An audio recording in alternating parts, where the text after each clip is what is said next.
Hello everyone! I hope you're enjoying your snow day, staying safe and warm. I just wanted to go over some of the material, just because we're not having lecture today. Make sure you understand everything that we're doing.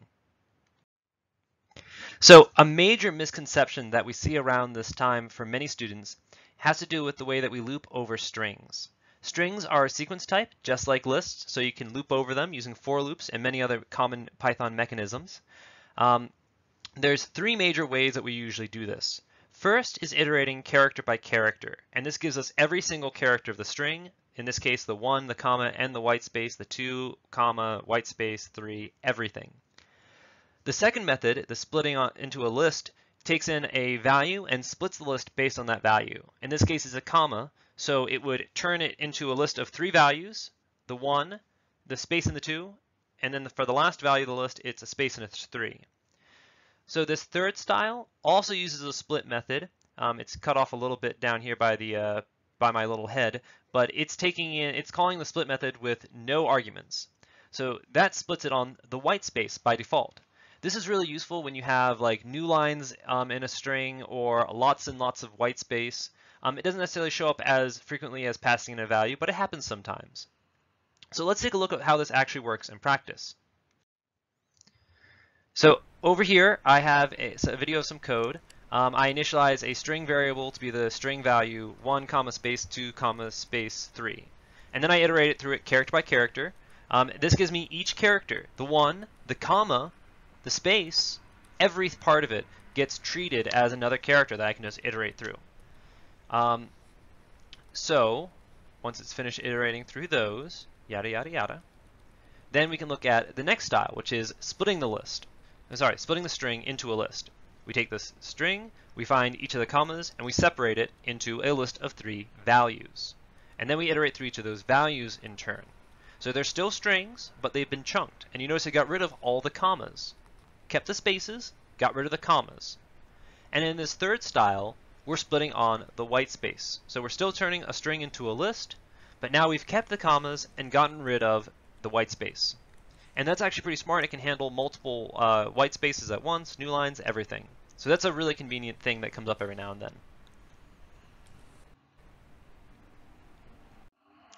So the other big concept around this time is about list comprehensions. And the idea of a list comprehension is you can do the same thing using a for loop, but this is a bit more convenient when you need to make a new list based on an old list. And this is a big idea in Python, is that we don't usually change data, we make new data based on old data. It's called the immutable style, and it lets us reason about the new data in sort of a way without worrying about the old stuff. It's easier to pass it around to new functions. We're never worried about a function changing the state. It's just creating new lists that we can just reason about instead. So here you can see the example of the syntax. We take this old list with 4 values, 1, 10, 15, and 20. And in the for loop, in the list comprehension style, you see that we've got 3 things we got to worry about. We're saying, let's read the whole thing as a first start. We say item for item in old list if item is greater than 10. Now, this shouldn't be read left to right though. The way I read it is it's for item in old list. So we're going through old list and assigning each of its values to item one at a time. Maybe I can actually even mark this up. So we're reading for item in old list, assigning each value of old list over to item one at a time. And then we do a check and we say, if the item is greater than 10, then we're going to include this item in our list. And currently we're saying, just take the item and leave it unchanged. Sometimes you'll change this expression. So you might write something like item times 2 or item squared. I'm not particularly good at this, but here we're adding 1 to the item each time. So you can write any expression that you want inside of this little area, and it will just construct new list items based on that. So this is a very convenient syntax. We can take a look at it in the context of an actual problem. All right, so here we have a question that we pose to ourselves. Write a function remove negatives that consumes a list and returns a new list without any negative numbers.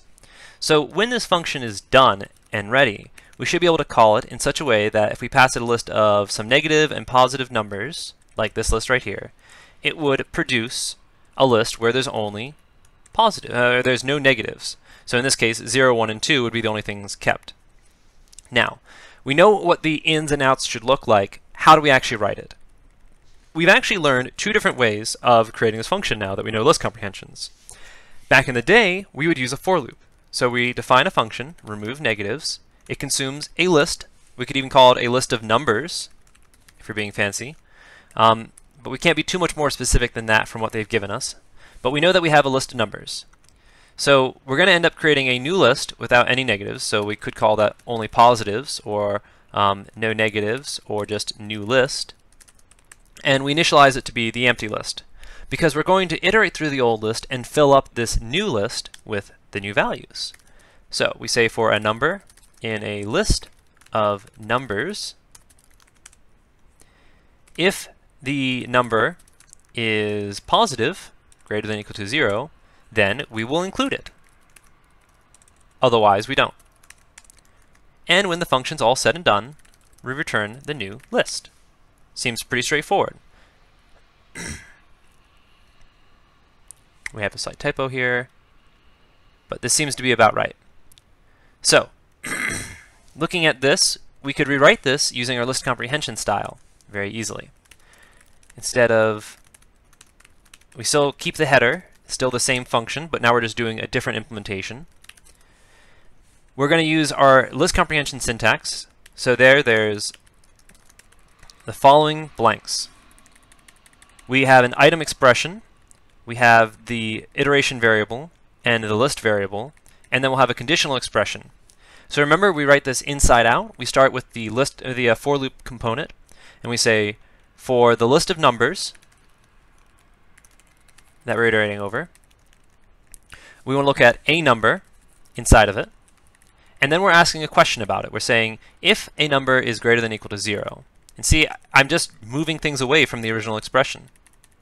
And we're saying that we're going to keep it unmodified. If we're multiplying it by 2 or something, we would do some other expression like times 2 here, but we're not. So we end up with a fairly long expression, but it's all one-liner.